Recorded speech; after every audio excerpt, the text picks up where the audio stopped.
Halo guys, kita bertemu lagi dalam sesi perkongsian kisah-kisah kehidupan. Terima kasih di atas sokongan Anda. Tanpa Anda, channel ini tak akan kemana. Oke guys, untuk kali ini kita ada sedikit kelainan, yang mana di awal kisah nanti saya akan menceritakan pengalaman kisah seram yang pernah saya alami.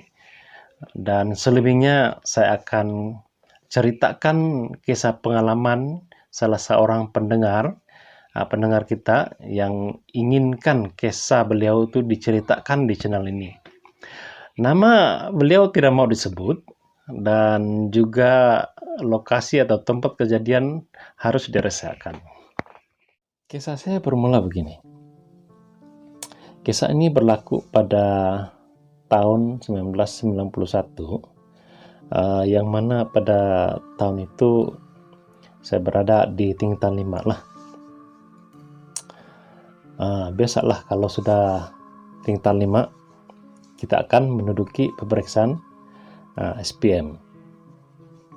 Pada kebiasaannya apabila pemeriksaan semakin hampir ini, maka wujudlah geng-geng belajar, ataupun kita selalu sebut dia study group lah. Dan saya waktu itu pun ada juga sebenarnya geng belajar inilah. Dalam geng belajar saya ini ada 3 orang, dan ketiga-tiga kami ini tinggal di asrama waktu itu. Di asrama ini belajar wajib dia daripada jam 7 malam sampailah pada pukul 10 malam lah. Dan kami belajar di kelas-kelas yang sudah ditentukan di bangunan sekolah. Dan kalau kita ingin melanjutkan studi itu ataupun belajar itu, kita diarahkan untuk sambung belajar di bilik khas yang disediakan di asrama, karena lampu bilik itu akan wajib tutup pada jam 11 malam lah. Bilik khas belajar di asrama ini selalunya akan dipenuhi oleh geng-geng belajar inilah. Ada yang belajar sampai pukul 12, pukul 1, sampai jam 2 pagi pun ada.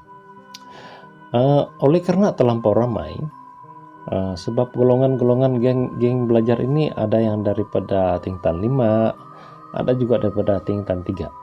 Dia nampak sesak lah. Lagipun bilik itu tidaklah begitu besar, jadi tidak selesa kami rasa. Jadi kami punya geng ini pun membuat keputusan untuk belajar di sebelah pagi. Maksudnya kami punya rutin ini kan akan balik daripada belajar wajib jam 10 itu, terus kami tidur dan kami akan bangun pukul 3 pagi lah.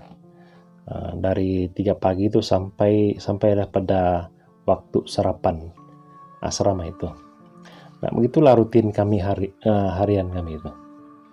Satu hari itu kami seperti biasa, kami bangun pukul 3, selepas pengurusan diri kami belajarlah macam biasa. Bilik khas asrama ini di sebelah dia itu ialah bilik mandi, dan sebelah bilik mandi itu tandas. Pada kebiasaannya waktu jam 3 pagi itu hanya geng kami saja yang akan bangun lah. Jarang-jarang sekali ada geng lain. Jadi kami sangat selesa belajar pada waktu itu.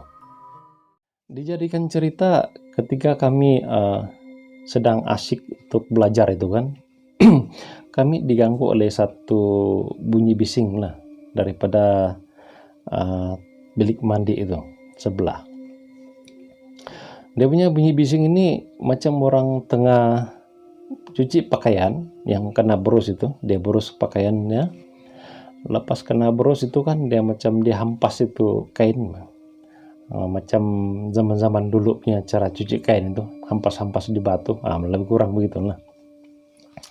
Kawan saya yang satu orang ini, dia tidak selesai dengar bunyi yang bising-bising itu, dia suruh lah saya pergi tengok, kasih kurang sedikit tuh apa ini tuh volume itu kan mengganggu kami, Pak. Jadi kebetulan waktu itu saya pun memang pengawas asrama kan, jadi saya pergi datanglah tuh bilik mandi. Bila mau dekat sampai di bilik mandi itu, bunyi itu hilang, tidak bunyi sudah. Tapi saya masih masuk juga lah, saya pergi tengok di dalam bilik mandi itu siapakah orang yang tengah mencuci baju itu. Bila saya masuk di dalam, tiada orang. Saya baliklah pergi kasih tahu kawan saya itu. Saya bilang memang tiada orang sana, saya bilang. Orang tidak percaya. Oleh karena tidak percaya, kami sama-sama lah pergi tengok. Kami tiga-tiga tapi tengok. Kami pergi masuk di bilik mandi itu, kami cek pusing-pusing sana, bekas tempat ataupun bekas mencuci baju pun tiada, ataupun kesan-kesan yang bekas orang mencuci baju memang tiada, langsung tiada. Jadi kami semua ini pun tiga-tiga berpandangan yang masing-masing boleh paham lah kan pandangan tuh. Bulu roma pun sudah naik. Cepat-cepat kami keluar dari bilik mandi itu, terus kami pergi bilik belajar tadi. Kami anggap macam tiada yang berlaku lah.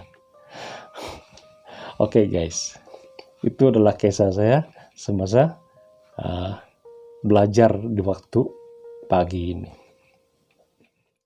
Kisah perkongsian kita yang seterusnya ini adalah